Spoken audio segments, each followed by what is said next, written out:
الله الرحمن الرحيم. الحمد لله والصلاة والسلام على رسول الله سيدنا محمد وعلى آله وصحبه ومن والاه. فلنستمع إلى هذه الصوتية قبل التعليق عليها.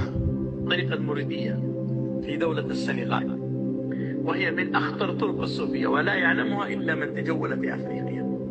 أحمد بامبا هو الذي خلق الله. إيش تريدون أكثر من هذا؟ وأنه قال لله لا تقل للناس أني خلقتكم، قال والله موجودة هذه في محاضرة أو في كلمة. إيش تريدون أكثر من هذا الكفر؟ لا تستغربوا.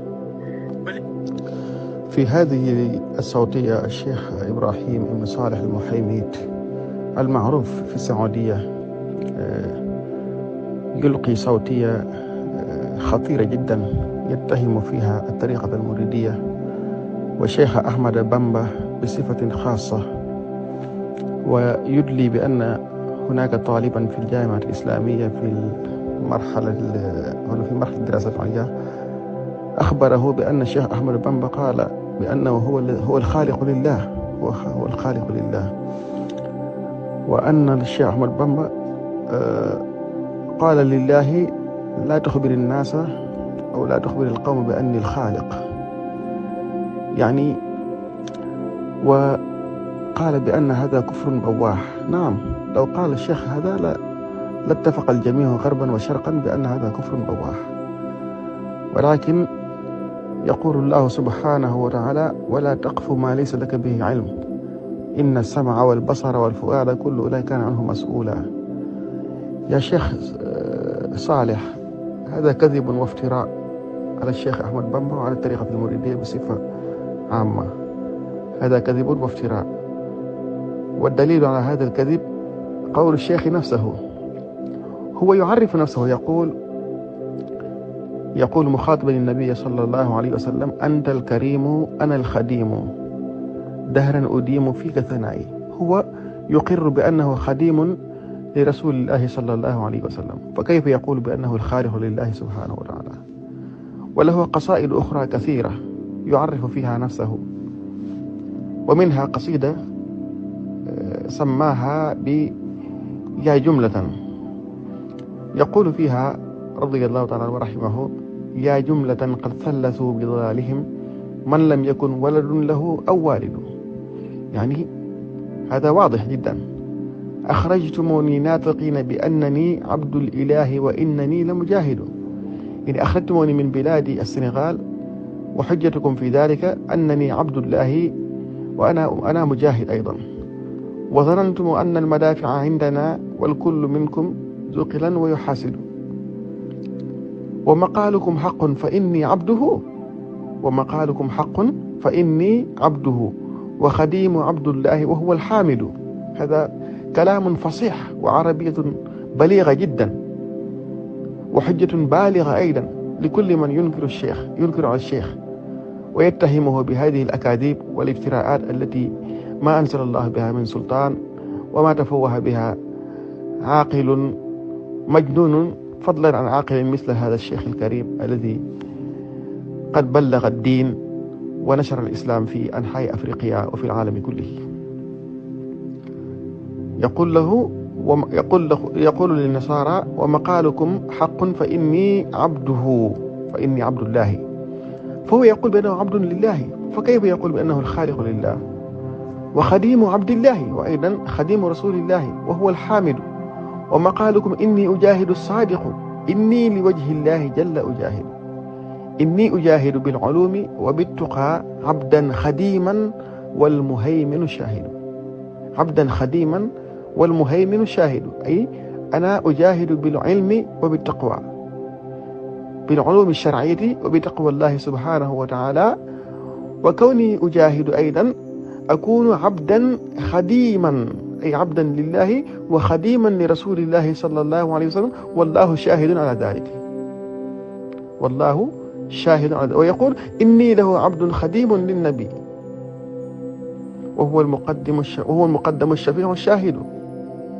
يعني كيف يقول هذا عاقل يعيش في هذه الحياة الدنيا يتهم الناس بهذه الاتهامات والافتراءات الكاذبة التي يعني كان من المنبغي أن تستحي يا شيخ بإدلاء هذه الكلمات الخبيثة على مسلم أو على من ينتسب إلى الإسلام، فضلا على مسلم يعني خدم الإسلام في البلاد وأسلم على يده آلاف وملايين، واتبعه قوم كثيرون في تطبيق هذه الشريعة الإسلامية. وأقول لك أن أكبر جامع في غرب أفريقيا يوجد في طوبى، وهو مبني على إذن هذا الشيخ الكريم. dal leen ak jàmm seen YouTube bi di MSTK TV ñu indil leen kàddu yi ak docteur al imam Serigne Khadim Bousso nekk imam bu mag nekk borom xam-xam, ay kàddu yoo xam ne si dafa jóge ci benn daay laa ko mën a wooye benn wootekat wala benn waarekat wala benn borom xam-xam bu nekk Arabie Saoudi. fan yi mu def benn vidéo seetaan naa ko TikTok bi sax ma ne kii de ku jar a tontu nag ku jar a waxal la mu xam kan mooy Serigne Touba. waaye fal alhamdulilahi rabbil alamin ñu gis audio ki nga xam ne mooy ak docteur Serigne Khadim Bousso mu raddu yu am solo sax macha allah, te waxu ko dégg naa ak wax nañ ma mbindum Serigne bi la ko indi mu nekk lu am solo. xam nga cheikh bi dafa wax ne dafa am ko wax ne ku nekk jàng foofu ci Madinatu Munawwara koo xam si da ko wax nag ku dëkk Sénégal ku ne ko Serigne Touba nee na moom moo bind sunu borom subhanahu wa taala la subhanallah yàlla na yàlla jéggal ci wax ji. waaye docteur Khadim Bousso da ko wax ne ko waaw dëgg la bu fekkente ni sëñ bi moo wax loolu waaw ke cheikh bi da cee teg ne waa ji da ko wax ne ko suñu Serigne Touba moo bind suñu borom subhanahu wa taala ñu ngi jégalu ci wax ji. mu ne loolu bu amee kon sëriñ bi kon kufru la mu ne la weddi suñu borom gu leer naññi la. Serigne Khadim Bousso wax ko ne ko waa dëgg la kay bu sëñ bi waxoon loolu bu doon moo ko wax loolu mbooroom borom xam-xam yëpp dañoo dëpp ne loolu weddi suñu borom subhanahu wa taala, waaye nee sëñ bi waxu ko. mu fàttali ko ayab alquran bi nga xam ne suñu borom dafa wax ne wala taqfu ma laysa laka bihi ilm inna sam'a wal basara wal fu'ada kullu ulaika kana anhu mas'ula. wax ko na ko loo amul xam-xam def ci attention parce que li sa dégg ak sa gis ak lépp suñu borom dana ko laajal suñu borom subhanahu wa taala. mu indi ko xas day baat yoo xam ne si sëñ bi ci bopp moo ci xam la boppam. mu ne ba ci njëkk mooy da ko wax na ko bi sëñ bi waxee ne di bàkk suñu borom na ko antal karim di bàkk suñu sang Muhammad na ko antal karim anal xadim, yow suñu sang bu Muhammad sallallahu alayhi wa sallam yaay ko tedd ga man maay sa liggéeykat. léegi naka nga mën a nekk liggéeykatu yonent bi sallallahu alayhi wa sallam ba nga bëgg a wax ne yaay bind suñu borom subhanahu wa taala? nee na loolu mënut a nekk. nee na mu dem ci ay xasida yoo xam si sëñ bi ci boppam manqué wax ak nasaraan yi. nee na yéen a ngi woote ne suñu borom ñett la ngir seenu réer, suñu borom mi nga xamante ni si nii amul doom amul waajur. dégg nga mu ne yéen da ngeen maa génn sama dëkk axrajtumuni naatiqina bi annani abdul ilahi wa innani la mujahidu. mu ne da ngeen maa génn sama dëkk seen lay wi ngeen teg mooy ne ngeen man jaamu bu yàlla la suñu borom subhanahu wa taala. moom saxal na ne jaamu suñu borom subhanahu wa taala la tey day jihaad ci yoonam. mu ne wa zanantumu anna al madafia indana wal kullu minhum du qilan wa yaxaasidu. mu ne loolu dañ koo wax rek prétexte bu ngeen ma bëgg a génnee, waaye man day xam ngeen ne man awma benn ngànnaay bu may jëli défendre sama bopp. waaye mu ne nag wa maqaalukum xaqun fa inni abduhu wa xadimu abdillahi wa huwa alxaamidu. mu ne li ngeen wax dëgg la, man jaamu yàlla laa suñu borom subhanahu wa taala di liggéey ko ci yonent bi sallallahu alayhi wa sallam moom mi nga xam mooy xaamid. mu ne wa maqaaluhum inni ujahidu saadiqun wa inni li wajhillahi jalla ujahidu. mu ne li ngeen wax kay dëgg la, man damay jihaad jihaad boo ngeen wax dama koy def lu wér a wér ngeen wax, waaye damay jihaad ngir yàlla suñu borom subhanahu wa taala kese moom lay jihaadal.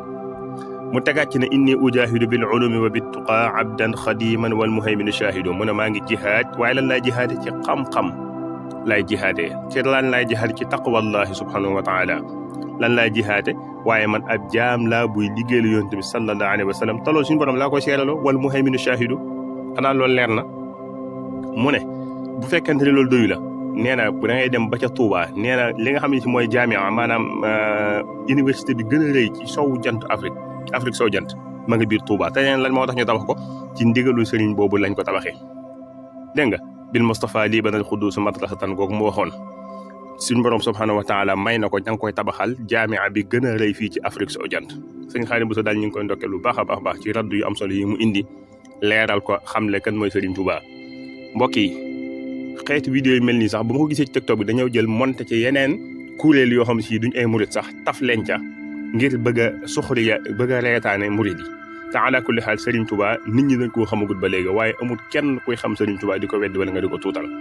mbokk yi ñu ngi leen dox dig dajo beneen yoon ci beneen jàngeen jëf.